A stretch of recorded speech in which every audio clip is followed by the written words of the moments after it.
NEET का result आया, MBBS में एडमिशन नहीं मिला, अब बाकी सारे कोर्सेज बचे हैं।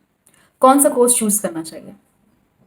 कहीं हम अपने 5.5 साल वेस्ट तो नहीं कर देंगे एमबीबीएस ना करके? प्राइवेट कर लिया जाए, होम्योपैथी, आयुर्वेदा, यूनानी, क्या चीज़ चूज करें? हर स्टूडेंट इस सवाल से ज़रूर परेशान होता है। सबके मन में बहुत सारी उलझनें रहती हैं। तो इसी कड़ी में बहुत सारे स्टूडेंट्स ने मुझे डीएम किया इंस्टाग्राम पे। वो जानना चाहते थे कि अगर बीएचएमएस हम एडमिशन ले लेते हैं तो क्या इसका स्कोप होगा, क्या अपॉर्चुनिटी होगी, यहाँ पे ग्राफ क्या स्कोप का बढ़ेगा घटेगा, कहीं ऐसा तो नहीं होगा कि हम गलती कर दें। तो इस वीडियो में मैं आपको जो भी बताऊंगी वो मैं अपने एक्सपीरियंस, अपने रिसर्च और अपनी नॉलेज के हिसाब से बताने जा रही हूँ। Hello and welcome to my YouTube channel. This is doctor Surya Prabha. अगर आप मुझे इंस्टाग्राम पे फॉलो करते हैं या करना चाहते हैं तो मेरा इंस्टाग्राम हैंडल है HOMOEOCULTURE होम्योकल्चर। स्पेलिंग मैंने इसलिए बताई क्योंकि यूजुअली लोग होम्योपैथी में HOMEO सर्च करते हैं। तो करियर चाहे कोई भी हो, कोर्स कोई भी चूज़ करना हो, आपको दो बातों का ख्याल रखना है। सबसे पहली बात, आपका खुद का इंटरेस्ट। आप अपने आप को किस जगह देखना चाहते हो? आप अपनी लाइफस्टाइल को, अपने वर्क लाइफ को किस तरह से देखते हो? कहाँ पे आप पहुँचना चाहते हो? फॉर एग्जाम्पल, अगर आपने हमेशा से अपने लिए एक सर्जन बनने का सपना देखा है, आप चाहते हो कि आप कोई स्पेशलिस्ट हो, कार्डियोलॉजिस्ट, न्यूरोलॉजिस्ट, गायनोकोलॉजिस्ट, कोई भी, तो उसके लिए एमबीबीएस इज कंपल्सरी। क्योंकि बीएमएस में आप कुछ सर्जरीज परफॉर्म कर सकते हो, लेकिन बीएचएमएस में आप कोई भी सर्जरी परफॉर्म नहीं कर सकते हो। तो अगर आपने बीएचएमएस में एडमिशन ले लिया है लेकिन फिर भी आपका मन चाहता है कि नहीं, मुझे वहीं पहुंचना है, मुझे सर्जन ही बनना है, तो आप फिर से वहाँ पे एक्स्ट्रा मेहनत करके फिर से आप नीट का एग्ज़ाम दे सकते हो। और बहुत सारे लोगों का सिलेक्शन हुआ भी है। मेरे सेम बैच में, मेरे कॉलेज, डिफरेंट कॉलेजेस के भी बहुत सारे लोग हैं जिन्होंने ऐसा किया है। अब दूसरी बात आती है, आप जो करियर चूज़ करने जा रहे हो वो वर्क लाइफ कैसी दिखती है? क्या जो स्किल्स, जो डेडिकेशन, जो एनर्जी, जो एफर्ट्स डिमांड करती है वो जॉब, आप भी क्या वही चाहते हो? क्या दोनों चीज़ें एक दूसरे से रेजोनेट करती हैं? अगर आपको ये समझ में नहीं आ रहा है कि आपको आयुर्वेदिक डॉक्टर बनना है, होम्योपैथिक डॉक्टर बनना है या आपको एलोपैथिक डॉक्टर ही बनना है, तो आप तीनों के ही वर्क लाइफ को देख सकते हैं, मैच कर सकते हैं कि आपके लिए कौन सा सूटेबल है। आप डिफरेंट हॉस्पिटल्स में जाके बात कर सकते हैं, आप जो प्रैक्टिसिंग डॉक्टर्स हैं उनसे बात कर सकते हैं, या फिर इंटरनेट, यूट्यूब पे जितनी इन्फॉर्मेशन अवेलेबल है उसके हिसाब से आप आइडिया लगा सकते हैं।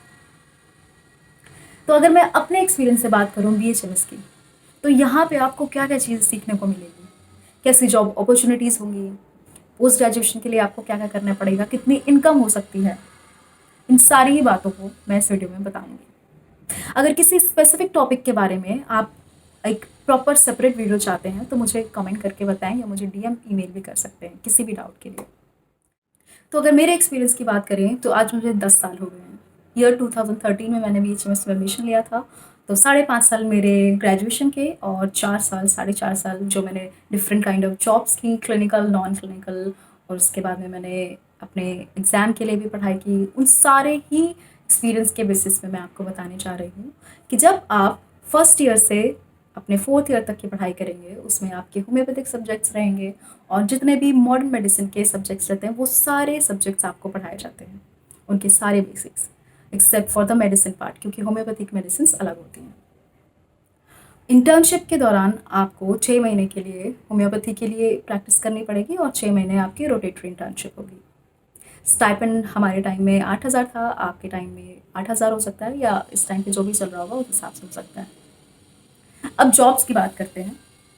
तो जो मेरा एक्सपीरियंस रहा जॉब्स के लिए, क्लिनिकल और नॉन क्लिनिकल के लिए, नॉन क्लिनिकल में मैंने काफ़ी सारी जॉब्स ट्राई की और जहाँ पे जो आपका पैकेज होता है वो 25,000 से लेकर आपका 60,000 तक होता है फ्रेशर्स के लिए, अगर आपने पोस्ट ग्रेजुएशन नहीं की है तो।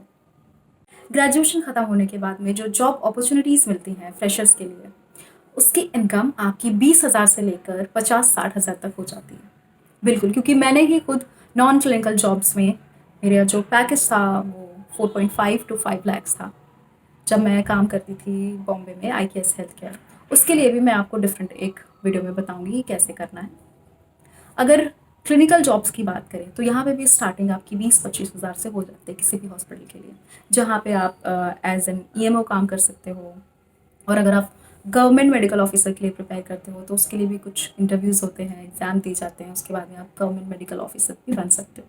तो गवर्नमेंट आजकल बहुत ज़्यादा ध्यान दे रही है आयुष डिपार्टमेंट में, बहुत सारी वैकेंसीज आ रही हैं, तो स्कोप तो बढ़ ही रहा है।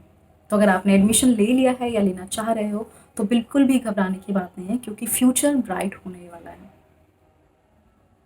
अगर आपको पोस्ट ग्रेजुएशन करना है तो उसके लिए आपको AIPGT देना पड़ेगा, जिसके लिए अगेन आपको फाइट करना पड़ेगा, मेहनत करनी पड़ेगी। और उसके बाद में MD के लिए गवर्नमेंट मेडिकल कॉलेज में अच्छी खासी स्टाइपेंड है, 70 से 90 हज़ार तक की। उसके बाद आप रिसर्च के लिए भी जा सकते हो। रिसर्च में भी आपका जो पैकेज होता है वो 25,000 से लेकर 60, 70, 80,000 भी होता है, डिपेंड ऑन द एक्सपीरियंस।